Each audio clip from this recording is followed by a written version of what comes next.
Salut à toutes et à tous, nous sommes le 24 février, 14h19. Nous allons parler de l'actualité des marchés financiers, les enjeux des prochains mois, notamment avec l'IA, lesquels secteurs vont être impactés à la hausse ou à la baisse, les chiffres macroéconomiques, les résultats, un petit peu aussi de stock picking, savoir quelle action peut résister en ce moment dans le marché, où sont les bonnes opportunités, où il faut se méfier. La suite tout de suite. On commence avec le plus important pour moi actuellement dans le marché actuel, c'est vraiment l'IA et ses secteurs. Ah donc le logiciel, notamment tout ce qui est secteur de logiciel dans l'IA, pour moi c'est fini, il faut vraiment plus en acheter. Je vous dis ce que je fais, en tout cas pour ma part, en tout cas ça reste mon avis. Je n'en payerai plus du tout, plus rien, tant que je ne sais pas qui seront les leaders, parce que bon, ceux qui sont déjà implantés, si ça se trouve, vont aussi utiliser l'IA pour optimiser déjà ce qu'ils font. Le problème étant qu'on ne sait pas qui c'est qui va gagner la bataille intérieure, si je puis dire. Et par exemple, on a tout ce qui est. On a Claranova, par exemple, hein, qui est bien descendu, ou Adobe System, vous voyez toutes les choses comme ça de logiciels, que ce soit françaises, américaines. Ça reste vraiment très très compliqué. Encore même se concentrer sur les plus gros, je conseille pas parce qu'il pourra avoir énormément de mouvements et c'est la première chose qui va être simplifiée. Pour moi, c'est déjà tout de suite, c'est déjà trop tard. Vous voyez, tout ce qui est traitement de texte, photo, logiciel pour les entreprises, etc. Faut vraiment prendre les meilleures actions où il y a l'IA dessus. Parce que sinon, ça représente beaucoup trop de risques et c'est vraiment très très très remplaçable. Encore une fois, allez voir par exemple le graphique d'Adobe qui gagne de l'argent et qui a fait que de baisser, ou même Claranova qui a vraiment s'est enfoncé dans les profondeurs. Et genre, je cite que ces deux-là, mais dans le secteur de logiciel, vraiment attention. Pour moi, les secteurs de logiciel, il faut plus en payer. C'est vraiment, c'est foutu, c'est mort, les gars. C'est mon avis, mais je vous le dis, c'est vraiment très très très très très dangereux. Donc du coup, pour l'IA et ses secteurs, on a donc le logiciel, le secteur des logiciels. Pour moi, comme je vous disais, je vous dis que c'est mort, hein. Pour moi, en attendant, faut pas en payer, il faut faire très attention. Ensuite, j'avais dit dans mon tweet il y a quelques temps déjà, mais on a tout le secteur, donc ce qui est divertissement. Divertissement. Donc divertissement, c'est quoi? C'est, je prends au pif, hein. On a Disney, on a Netflix, je pense que j'ai moi ce que j'aime bien. On a Disney, on a Netflix. Donc tout ça, ça gagne encore de l'argent. Ça, c'est encore très bien. Pour l'instant, l'IA, donc on a vu, il y a les vidéos de l'IA qui sont fabriquées très vite, etc. Mais bon, c'est vraiment, c'est impressionnant, mais pour du court terme, en tout cas pour moi, on a encore du temps, on a encore de la marge. Pourquoi? Parce que Disney, Netflix, ça gagne énormément d'argent. Et la différence avec les logiciels, c'est quoi? Eh bien, c'est qu'on a des droits d'auteur sur les films. La plupart des choses que l'IA reprend, ça appartient à Disney, ça appartient toujours à un studio. Netflix sont toujours des abonnés, Disney aussi, que ça soit en film ou sur les plateformes. Il y a encore énormément de temps, enfin en tout cas pour moi encore une fois c'est mon avis, avant que l'IA arrive complètement en remplacement. Parce que là c'est quoi? C'est des petits trucs de 1 minute ou 2 minutes, mais ça n'a aucun sens. Et puis les images sont quand même vachement bizarres. On voit que c'est... On ressentit l'œil, on voit quand même que c'est de l'IA. Et surtout, j'en reviens au principal, c'est pas commercialisé. Les boîtes de l'IA dépensent énormément d'argent et brûlent énormément de cash. Et au bout d'un moment, bah c'est trop en fait. C'est trop. Et dans ces domaines-ci, en plus, on a les droits d'auteur, comme je vous dis. Tout est bloqué, alors que Disney et Netflix, eux, ils gagnent déjà de l'argent. C'est pour ça que sur le long terme, le secteur du divertissement va y passer aussi. Mais à court terme, en étant sélectif, alors je rajoute bien, il faut être quand même sélectif. Si vous prenez des entreprises qui gagnent encore de l'argent et qui ont une bonne gestion d'entreprise, les bons résultats financiers, etc., et aussi graphiquement en analyse technique que tout correspond, eh bien hop, on peut encore y aller. Par exemple, hein. Il y a aussi après, et par contre sur le long terme, ça sera remplacé aussi. Mais après, peut-être que les grosses actions, notamment Disney ou Netflix, bah, ils feront déjà l'IA et s'allieront avec l'IA. Par exemple, comme Disney, ce qu'avait déjà fait un petit peu Disney notamment. Mais après, vous voyez que Disney aussi a porté plainte aussi contre l'IA chinoise qui utilisait des droits, des images, des personnages qui appartiennent à Disney. Donc au final, l'IA pour le cinéma, pour le divertissement, ça sera bien dans le futur, mais pour l'instant, c'est pas commercialisable, c'est foutu. c'est pas remplaçable. Enfin, en tout cas, c'est mon avis, il faut vraiment différencier les secteurs. Alors après, encore une fois, hein, peut-être que j'ai pas raison, mais c'est comme ça que je vois la chose. Ensuite, on a quoi? On a les pour les jeux vidéo. Donc passer le divertissement aussi, vous me direz, mais je l'inclus en dessous. Pourquoi? Parce que c'est pas exactement la même chose. Donc là, par exemple, on a quoi? Je prends les plus gros aussi, hein, ceux que j'ai, par exemple, on a Tech2 là, pour GTA, Mafia, The Quarry, etc., etc. On a Tech2. Et aussi, on a Ubisoft, par exemple. Et on a EA, par exemple, aussi. Donc après, il faut regarder aussi avec l'analyse technique est fondamentale. Mais par exemple, en technique, bon, EA est déjà bien haut, etc. Tech2 a bien retracé. Là, avec GTA aussi qui arrive, pourquoi pas payer maintenant Ubisoft qui est dans la tourmente. On a lâché toutes les moyennes mobiles, on est en train de revenir sur le dernier support, c'est dangereux aussi. Mais du coup, où je veux en revenir aussi, eh bien, c'est que pour moi, je pense qu'on a l'IA, on a vu par exemple avec Gemini de Google, qui, encore une fois, qui génère quelque chose. Sauf qu'en fait, il génère quoi? Il génère déjà quelque chose qui est basé sur en fait c'est une copie. C'est ni plus ni moins une copie. Donc, j'insiste là-dessus. C'est une copie. Et en plus, pareil, il y a des droits. Comme avec le cinéma, on peut pas copier. Je sais pas, moi, je vais me faire un Splinter Cell demain, je peux pas. Je vais me faire un Fortnite demain, je peux pas non plus. Même si je peux le faire, on va dire. C'est mort. C'est pas une question de si c'est faisable ou pas, c'est une question de légalité. On peut pas. Du coup, il y a toujours pas d'argent à gagner en attendant, et ça crame de l'argent toujours. J'insiste là-dessus, mais quand on en crame trop, c'est pas bon. Ça crame trop d'argent. Alors qu'à côté de ça, bah, on a Tech2 et EA. En fait, j'essaie de faire passer du court terme sur le long terme, avoir une vision. Et comme je vous redis, ça court terme, long terme, logiciel pour moi c'est foutu. Divertissement court terme on peut encore, long terme c'est foutu. Jeux vidéo pareil, court terme c'est encore possible, long terme ça sera foutu. Sauf comme je vous le disais, si les gros s'allient des gens entre eux ou avec d'autres entreprises d'IA ou font eux-mêmes de l'IA pour combler, pour rattraper ensuite le retard qu'ils auront. Cependant, en attendant, c'est pas des jeux, c'est des copies. Même ça tourne à 10 FPS par 20 ou 10 ou 20 FPS. Il n'y a pas d'histoire, il n'y a pas de fond, il y a pas de magie, il n'y a pas de cœur, il n'y a pas d'argent, ça va pas être pas d'argent, il n'y a rien. Donc à court terme, par exemple Tech2 pour GTA 6, encore ça peut marcher. EA avec, bon même si c'est devenu des enfoirés, on va pas se mentir, mais avec FIFA, Apex Legends, etc., ça gagne de l'argent. Et Ubisoft qui était dans la tourmente, mais bon, s'ils sont notamment aidés par Tencent tout racheter ou s'ils commencent à revendre un petit peu de projets, notamment les Assassin's Creed, si c'est moins woke, etc., ça pourrait ramener quelque chose. Alors attention, par contre, là je fais du un par un. Entre les jeux vidéo, moi j'ai du Tech2 par exemple, et hier j'en ai pas, mais j'en prendrais bien si ça baisse par exemple. Mais Ubisoft c'est quand même un pari un peu risqué, je vous cache pas, mais je vous le mets dans la boucle quand même parce que bon, ça peut encore gagner un petit peu d'argent, même si je suis méfiant sur le titre. Mais voilà, c'est pour exposer une idée, une vision globale de mon idée. Et après, voilà, vous disposez vos pièces, vos billets comme vous le souhaitez, comme vous le souhaitez, avec une exposition plus ou moins accentuée selon votre confiance, etc. Mais ça, pour moi, vous voyez, ça lié à ces secteurs, c'est vraiment l'enjeu en ce moment, surtout qu'en plus, euh, on a Nvidia qui va publier aussi demain. Qui publie demain, donc c'est le 25 février, il y a Nvidia qui publie. Pourquoi ça aussi c'est important? Hop, autre parallèle, pourquoi ça aussi c'est important, Nvidia qui publie le 25? Parce que c'est ce qui tient le marché Nvidia pour le moment. Parce que comme je vous le dis avec l'IA ça impacte tous les secteurs parce que l'IA, les gens ils imaginent que la tech en général, là on parle de Nvidia, de AMD, mais ça c'est l'IA de base avec les semi-conducteurs, etc. Mais ça enveloppe tellement de choses. Après faut regarder. Mais si demain Nvidia publie bah, au-dessus des prévisions ou au moins aux attentes, des fois c'est un petit peu limite pour Nvidia pour le coup. Mais si c'est publié au-dessus, eh bien ça va booster tout le marché, c'est-à-dire que tout l'IA, bah, au final, ok c'est super, ça va repartir parce que bon, aujourd'hui beaucoup de monde parle de ça aussi, mais parce qu'il y a vraiment deux côtés, faut voir ça en deux visions. Donc en gros, soit on brûle beaucoup de cash, ça tout le monde le sait, mais les entreprises gagnent quand même de l'argent, mais ils pourront gagner plus, ils brûlaient pas autant de cash dans l'IA. Mais avec l'IA, avec l'IA, eh bien, ils souhaitent sur le futur bah, gagner encore plus. Voilà.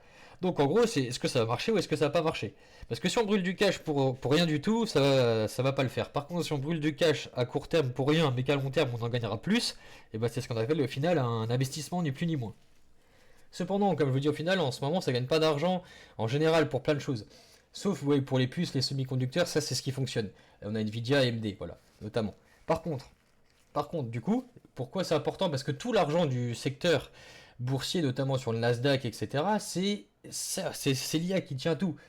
L'argent est là-dedans. Pas que, il y a toujours des choses de niche, mais si l'IA ne va pas bien, bah, je peux vous garantir que que votre petite action du coin, même s'il n'y a pas d'IA dessus, elle va se faire massacrer aussi. Sauf, oui, peut-être une fois sur 10.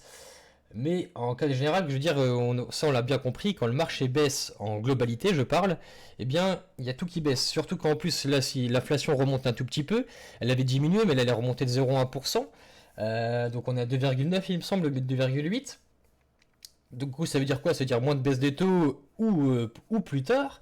Donc ça veut dire aussi plus de risques pour la tech. Donc pour la tech, c'est quoi? Bah, aussi tout ce qui est l'IA, donc Nvidia, j'en reviens, mais aussi l'ensemble du marché, donc le Nasdaq. Et vu que le Nasdaq est tenu par les grosses capilles, si les grosses capilles ne tiennent pas les prévisions, eh bien ça va tout faire s'effondrer. Par contre, en revanche, si demain Nvidia publie bien, eh bien ça va soulager le marché et tout le marché va repartir à la hausse. Voilà, c'est vraiment... En fait, il y a des catalysateurs euh, secondaires et d'autres qui sont principaux. Et les catalysateurs principaux, eh bien il faut savoir les identifier. C'est un petit peu comme la chiffre macro avec une étoile ou trois étoiles. Le chiffre 1 étoile, s'il est mauvais et que le chiffre 3 étoiles est bon, et ben le chiffre macro 3 étoiles, et ben il aura plus d'impact que le chiffre de macro 1 étoile. Donc c'est là qu'il faut savoir mettre les priorités. Et suite à ça, bah voilà, après on a quoi? On a plusieurs options. Moi je fais beaucoup de stock picking là-dessus, enfin sur en général sur le marché selon après la macro, après je regarde aussi les analyses techniques, etc., les fondamentaux de l'entreprise. Mais c'est pour ça que il faut savoir par quoi on se fait driver et qu'est-ce qu'il faut regarder. Voilà. Donc c'était mon avis là-dessus. Pourquoi? Parce que c'est vraiment le sujet, je pense, hein, principalement c'est vraiment l'enjeu en fait, hein, tout simplement du marché en ce moment, l'IA. Et mais c'est pas que l'IA, comme je vous le dis, à proprement parler pour une action, parce que je vous dis, on imagine souvent l'IA pour les big tech, les 7 avec Microsoft, Meta, etc. Mais ça peut avoir beaucoup plus d'impact derrière, en fait. C'est ça qu'il faut visualiser. Après, on est reparti du coup pour le Nasdaq, 24 800 pour l'instant, 0,30% aujourd'hui, les 14h35, donc les marchés aux États-Unis ne sont pas encore ouverts, je vous rappelle, ça ouvre à 15h30. Cependant, vu qu'on est quand même, il y a beaucoup d'actions maintenant en 24/7, donc qui tournent tout le temps, tout le temps. Il y a quand même déjà quelques mouvements sur les futurs, entre guillemets, qui sont plus vraiment futurs, parce que c'est ouvert tout le temps. Mais bon, enfin bref. Du coup, après, il y a quand même le pic du volume, arrive généralement à partir de 15h30 et durant la soirée, etc. Voilà. Donc on est à 0,31% pour le moment, 24 800. Donc, pareil, on attend Nvidia qui publie demain, s'il y aura des baisses des taux ou pas, si l'inflation continue d'augmenter ou pas. En attendant, on avait fait un plus haut le 28 janvier à 26 149. En plus, en ce moment, pareil aussi, il y a la Cour suprême qui a annulé les taux de douane de Donald Trump. Donc, en théorie, il est censé les rembourser à son propre pays. Bon, spoiler, je pense que ça n'arrivera pas. À voir aussi comment cette situation va être gérée. Mais là, le plus important, pourquoi pour le Nasdaq? Eh ben, c'est notamment Nvidia qui va publier demain. Vraiment, j'insiste avec ça. Et l'inflation et les taux, encore une fois. À suivre, affaire à suivre. En tout cas, la moyenne mobile 200 a été tenue. Je pense qu'on n'ira pas en dessous, on n'ira pas chercher en plus bas. Alors pourquoi pas revenir au tracé ici selon X ou Y raison, si Nvidia publie, si Nvidia publie les résultats inférieurs aux attentes, par exemple, alors on pourrait chercher la moyenne mobile 200 sur le Nasdaq, sachant qu'on a quand même bien erré.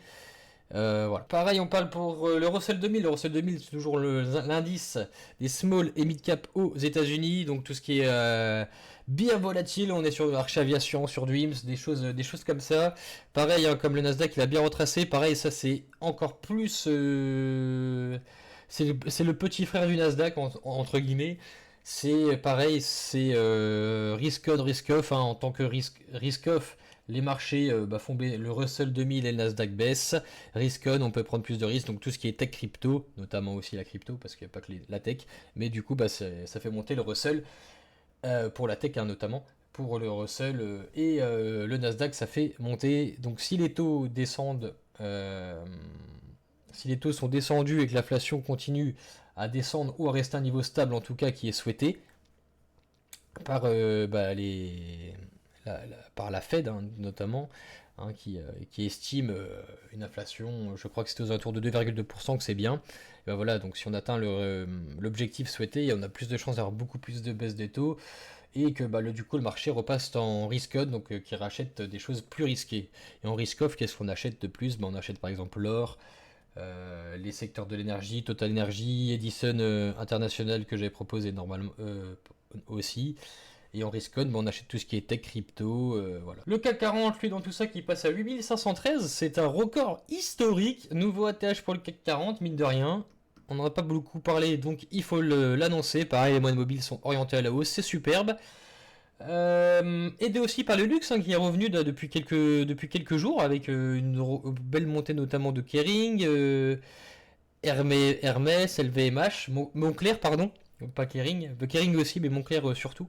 Donc voilà, là il avait été poussé ici déjà à 8421 sans le luxe, et là depuis que le luxe a repris, et ben hop, ça y est, ça repart, ça continue. Pourquoi? Parce que en France, on est moins. L'indice boursier est beaucoup moins dans le trouble en ce moment, hein, tout simplement. En France, pour l'instant, on a rien de spécial à signaler.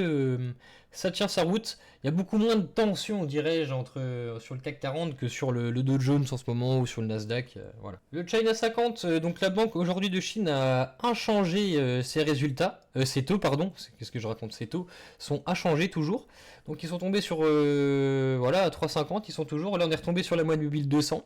On est venu la chercher une fois, deux fois, trois fois, quatre fois ici. Voilà, je pense qu'on va continuer à stagner ici. Ça peut être très intéressant de payer sur le mobile 200 de cet indice. Voilà, on a 14 702, moins 1%, 0,7 actuellement. Pour Tech2 qui perd 0,30% pour l'instant à 195, donc c'est bien descendu. Donc ça, pourquoi c'était descendu quand même, je vous le rappelle, c'était depuis qu'on a eu les news, notamment sur Gemini, avec, je vous dis, tout ce qui est IA, pas IA, est-ce que ça va remplacer GTA 6, etc. Donc comme je vous le dis, pour moi c'est des full conneries, ça pour le coup, pour le secteur des jeux vidéo encore plus, surtout pour Tech2, parce que Tech2 ça gagne de l'argent, il va avoir GTA 6 fin d'année, il y aura Red Dead Redemption 3 qui arrivera aussi, il y a le GTA Online qui continue à se vendre, ça gagne de l'argent actuellement, IA ou pas IA, pour moi il n'y aura pas de souci à se faire. Alors le marché a quand même paniqué, mais bon, c'est dans ces occasions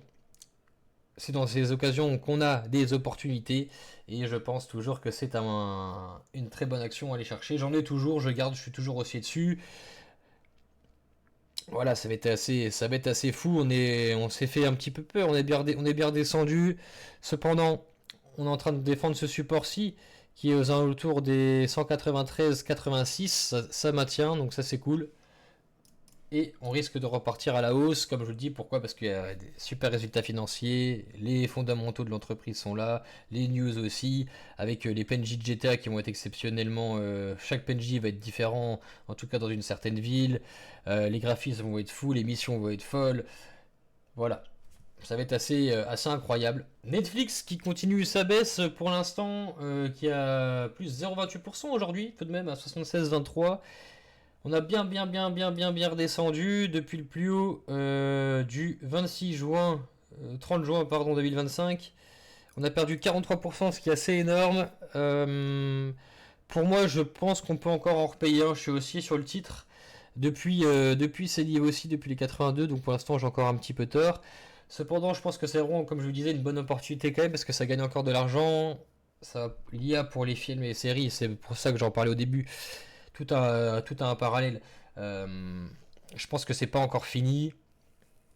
Ça gagne encore de l'argent, il y a de quoi faire, il y a de quoi aller chercher. Et voilà, je suis toujours aussi sur l'actif. Les résultats nets sont encore bons, les chiffres d'affaires sont bons, les news aussi de l'entreprise sont bonnes. Après, c'est vrai que il y a juste la macro qui est pas terrible en ce moment, mais je vous dis, hein, si l'inflation continue à baisser ou à se stabiliser et que Nvidia publie quelque chose, des bonnes publications de résultats demain, ça va rebooster tout le marché, notamment la tech. Alors LVMH, rien à voir avec la tech et l'IA, et ça fait plaisir de temps en temps. On est venu récupérer la mobile 200, les volumes sont de retour aussi. Ça stagne un peu, mais toujours à l'achat sur ce titre, hein. Vraiment, pour moi, là, faut vraiment le matraquer. C'est le moment ou jamais. Faut le matraquer. On a des dividendes, on a des super résultats nets aussi. Chiffre d'affaires qui est bon. Les news sont quand même plutôt bonnes. Le développement de l'entreprise est bon aussi. Elle tient depuis des années. Dans le futur, il y aura des exercices, il y aura des enjeux, c'est sûr. Mais c'est une action qui a montré un fort caractère, si je puis dire, lors des dernières années. Et graphiquement, on voit qu'on a trouvé des supports. À chaque fois, on réagit. Là, en plus, on récupère la moyenne 1200. C'est super, faut payer. Je suis à l'achat sur le titre toujours. On a Yunk. Donc ça, c'est pour le quantique toujours. Donc ça, par contre, c'est vraiment du long terme ou de la spéculation très court terme. Il y a vraiment des mouvements assez fous sur ce titre. Pareil, on a trouvé un support. Les 7 millions de volumes, hein, les volumes qui sont quand même assez fous, hein, sur cette action. Alors pour l'instant, je vous dis, faut le voir soit sur du long terme, soit sur du court terme spéculatif. Un support a été trouvé. Pareil, hein, ça est pas mal descendu toujours. Bah, suite à cause des craintes. Là, le Nasdaq est tombé. Donc quand le Nasdaq tombe, le Russell tombe aussi. Et donc ça enveloppe les petites entreprises qui sont du moins, ou les plus grosses en tech, hein, qui sont plus ou moins risquées. Donc là c'est du quantique, c'est dans la tech aussi, hein, c'est surtout que ça gagne pas encore d'argent. Il n'y a pas de résultat net tout de suite là, il n'y a pas d'argent, c'est pas positif. Donc c'est en développement, c'est pour ça que bah, pareil c'est énormément influençable, bah, selon si le Nasdaq se passe bien, le titre monte, si le Nasdaq se passe mal, généralement le titre baisse. IMS aussi qui s'était fait matraquer, donc en plus bah, comme je vous le dis par rapport à la tech toujours notamment, même si ça c'est de la pharma, mais bon c'est pharmatech, IMS c'est entre les deux. Ils ont par contre une super publication des résultats, je vous la montrerai. Ils ont des 2 millions de subscribers en tout, donc c'est vraiment pas mal. Ils sont de nouveau en augmentation. Ils avaient fortement baissé, là ils sont en train de repartir à la hausse. Ils ont fait également des nouvelles acquisitions. Donc les résultats ont été publiés pour les prévisions. Ils sont largement au-dessus. Et par contre pour le chiffre actuel, ils sont un petit peu en dessous, mais bon, avec tous les acquisitions qu'ils ont eu, la pub au Super Bowl, et puis aussi, c'est pour ça que j'avais fait sortir une vidéo sur les fondamentaux de l'entreprise, parce que vraiment, il faut différencier, je vous dis, il y avait tout qui baissait, enfin dans le secteur pharmatech ou tech classique. Toutes les actions à risque en tout cas, toutes les actions en risk on, elles baissaient, donc c'est pour ça que je pense que là maintenant, le marché va repasser en risk on et va récupérer ses actions. Il y a de quoi faire sur IMS, je suis toujours à l'achat. En plus, il y a énormément de volume aussi. Disney, la même histoire que les autres, ça patine aussi. Cependant, ils ont porté plainte aussi, comme je vous le disais, pour l'IA. Ils font toujours des films. Il y a les parcs, il y a les subscribers aussi de l'application Disney. Pour le sport aussi, de la chaîne ESPN. Les résultats de l'entreprise sont bons. Chiffre d'affaires est très bon aussi également. Les news sont bonnes, les fondamentaux sont bonnes. Honnêtement, ça devrait le faire aussi. Il y a des dividendes, toujours à l'achat sur Disney. Ça prend un petit peu de temps, c'est sûr. Ça prend un peu de temps, c'est sûr, mais bon. En weekly, c'est superbe, hein. La moyenne 1200 est bien défendue ici avec les mèches. On a quand même un petit peu de volume sur l'action. Ça prend son temps, mais je suis toujours aussi sur l'action. Le Bitcoin, pareil, hein, toujours la même histoire qui subit les risques. Le marché était passé en risk-off et donc a fait payer toutes les actifs en risk-on. Et bien du coup le Bitcoin est venu toucher 57 000, c'est ce que j'avais prédit depuis pour le coup le 10 novembre 2025. Et là bah, j'ai commencé à en racheter un tout petit peu ici, vraiment presque rien. Et là j'ai commencé, bah, comme je disais, une belle cartouche à 57 000. Je commence à en payer en fur et à mesure. Et là on revient rechercher les supports. Je pense que c'est toujours une belle opportunité de commencer à payer ces lignes et en accumuler le plus possible. Voilà, entre 60 000 57 000, pour moi faut pas hésiter à payer toujours. Donc à court terme c'est un peu dangereux, mais sur du moyen long terme il y aura de quoi faire de belles performances. Et Archer Aviation, donc pareil, alors ça c'est un signal vraiment fort, c'est qu'à chaque fois il y a énormément de volumes qui viennent défendre le titre, et surtout il faut voir dans quel contexte on est. À chaque fois on a le Russell qui baisse, on a le Nasdaq qui baisse, et Archer Aviation il est censé baisser aussi, et pourtant il y a du volume dessus, et ça c'est assez fou. Il y a beaucoup d'acheteurs qui défendent ces niveaux. Pourquoi? Parce que la boîte a fait énormément d'acquisitions, énormément de développement. Le futur est en marche hein, pour Arch Aviation, ni plus ni moins. C'est une action ultra volatile où on peut aller chercher des gros multiples à la hausse. Lorsqu'on a trouvé déjà des beaux supports et qu'on a les niveaux qui sont défendus avec des sacrés volumes. Donc ici, moi, je suis à l'achat. Je paye, je paye, je paye, je paye, je paye. Les développements de l'entreprise, je vous dis, c'est assez fou. Les chiffres sont un peu décalés. Pourquoi? Parce qu'il y a eu beaucoup d'acquisitions, beaucoup de développement. Du coup, ça sera rentable dans un peu plus longtemps que prévu. Cependant, c'est en train de devenir enfin pour moi, un mastodon, un futur mastodon au niveau des drones.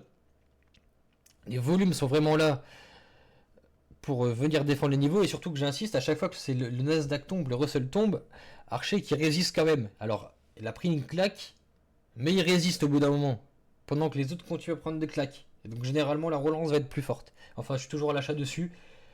Et voilà, j'espère que cette petite vidéo vous aura plu. Je pense que c'était assez long. J'espère que j'ai réussi à vous faire comprendre mon point de vue, ma vision. Laissez un petit pouce bleu, abonnez-vous. Bon visionnage, pourquoi pas laisser un petit commentaire. À la prochaine, see you soon. Et si jamais vous pouvez utiliser mon lien pour vous inscrire sur eToro, vous pouvez avoir jusqu'à 500 $ d'actions gratuites.